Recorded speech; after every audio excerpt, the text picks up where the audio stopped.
Hello বন্ধুরা, আজকে চলে গিয়েছিলাম কুমোরটুলিতে। সামনেই রথযাত্রা উৎসব আসতে চলেছে, তো তার আগে কুমোরটুলি কীরকম সেজে উঠেছে তা দেখতে চলে গিয়েছিলাম। গিয়েই দেখলাম শিল্পী ব্রজেশ্বর পালের স্টুডিওতে শিল্পী ব্রজেশ্বর পাল ঠাকুরের মূর্তি প্রস্তুত করছে, কারণ দুর্গা পুজোর আসতে আর মাত্র কিছুদিনের অপেক্ষা। তার আগে আমাদের কুমোরটুলি খুব সুন্দরভাবে সেজে উঠেছে। তারপর চলে গেলাম শ্রীকৃষ্ণ পালের স্টুডিওতে। সেখানে গিয়েও দেখলাম খুব বড় বড় দুর্গা ঠাকুরের মূর্তি তৈরি করেছে। পাশের আরেকটি স্টুডিওতেও দেখলাম যে দুর্গা ঠাকুরের প্রস্তুতির কাজ চলছে। শিল্পী নন্দলাল পাল অ্যান্ড সন্সের খুব সুন্দর কাঠামোর উপর দুর্গা ঠাকুরের মূর্তিগুলো বানাচ্ছে। কুমোরটুলিতে কিছুদিন আগে গিয়ে দেখেছিলাম যে মাটির অভাব ছিল, এখন গিয়ে দেখলাম যে মাটির অভাব অনেকটাই মিটেছে। কুমোরটুলি আবার সেই আমাদের আগের চেনা ছন্দে ফিরে এসেছে। পাশের আরেকটি স্টুডিওতে গিয়ে দেখলাম মানে কালী ঠাকুরের ছোট্ট একটি মূর্তি তৈরি করা হয়েছে, লক্ষ্মী ঠাকুরের একটি মূর্তি তৈরি করা হয়েছে।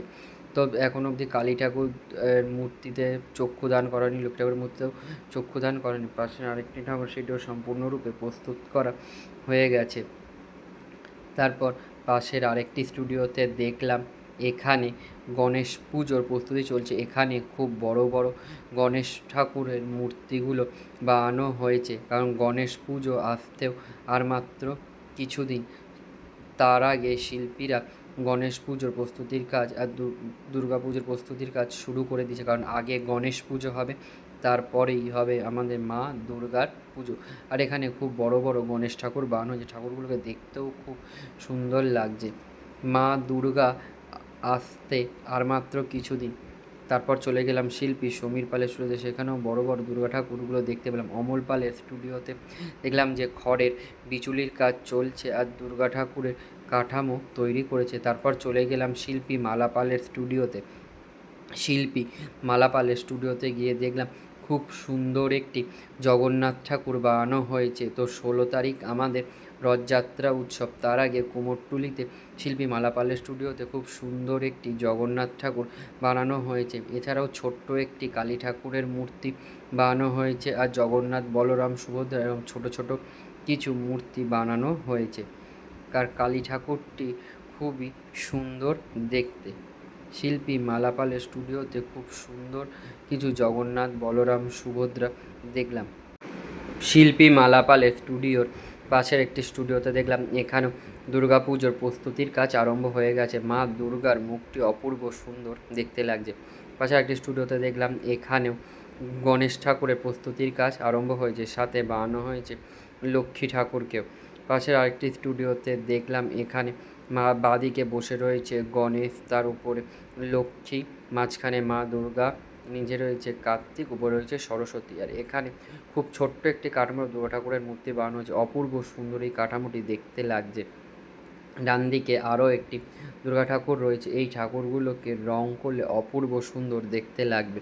শিল্পী বঙ্কিম পালের স্টুডিওতে গিয়ে দেখলাম এখানে ছোট ছোট দুর্গা ঠাকুরের মূর্তি তৈরি করা হয়েছে, সাথে তৈরি হয়েছে মা ছেলেমেয়েরা গণেশ, লক্ষ্মী, কার্তিক, সরস্বতী।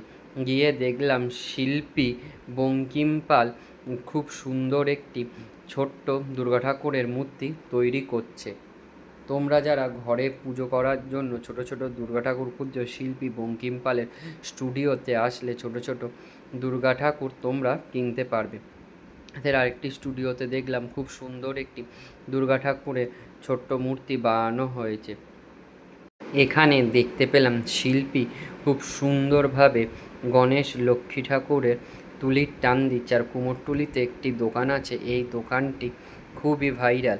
আর এখানে দেখলাম যে ছোট্ট একটি জগন্নাথ ঠাকুর, এছাড়া কালী ঠাকুরের মূর্তি, বজরংবলীর মূর্তিগুলো কিনতে পাওয়া যায়। তোমরা সবাই আসলে অবশ্যই দোকানটি দিয়ে ঘুরে যেও।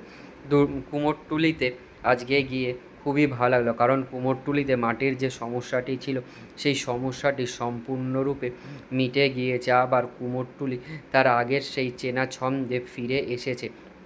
চারিদিকে দুর্গা ঠাকুরগুলো দেখে খুবই ভালো লাগলো। পুজো আসতে আর মাত্র কিছুদিন বাকি। আর কুমোরটুলিতে গিয়ে দেখলাম যে খুব সুন্দর বড় একটি রামের মূর্তি বানানো হয়েছে। পাশের আরেকটি স্টুডিওতে চলে গেলাম, এখানেও দেখলাম যে সুন্দর কাঠামোর ওপর দুর্গা ঠাকুরের মূর্তি বানানো হয়েছে, আর দুর্গা ঠাকুরের মূর্তিগুলো অপূর্ব সুন্দর দেখতে। তার পাশে একটি দোকানে দেখতে পেলাম জগন্নাথ বলরাম সুভদ্রা ঠাকুরের মূর্তি বিক্রি হচ্ছে, কারণ সামনেই রথযাত্রা উৎসব। তার আগে আমাদের কুমোরটুলি খুব সুন্দরভাবে সেজে উঠেছে। শিল্পী মালাপালের স্টুডিওতে দেখেছিলাম খুব সুন্দর কিছু জগন্নাথ বলরাম সুভদ্রা ঠাকুর কিনতে পাওয়া যাচ্ছে, তেমনি এই দোকানটিতেও দেখলাম জগন্নাথ বলরাম ঠাকুর সুভদ্রা ঠাকুর কিনতে পাওয়া যাচ্ছে, আর ঠাকুরগুলোকে খুব সুন্দরভাবে সাজিয়েছে। তোমরা সবাই কুমোরটুলিতে আসলে এই দোকানগুলো দিয়ে জগন্নাথ বলরাম সুভদ্রা ঠাকুর কিনেছো, কারণ ঠাকুরগুলো খুবই সুন্দর তারা বানিয়েছে। তাছাড়া একটি স্টুডিওতে দেখলাম এখানেও খুব সুন্দর কিছু দুর্গা ঠাকুরের মূর্তি বানানো হয়েছে। কুমোরটুলিতে যেতে আমাদের খুবই ভালো লাগে, কারণ পুজোর আগে প্রতিবারই আমাদের কুমোরটুলি খুব সুন্দরভাবে সেজে ওঠে। কুমোরটুলিতে গেলেই যেন দুর্গা ঠাকুর প্রস্তুতি আমরা দেখতে পাই, আর সাথে সুন্দর একটা স্নিগ্ধ গন্ধ আমরা পুজোর কুমোরটুলিতে গেলে সেটা আমরা অনুভব করতে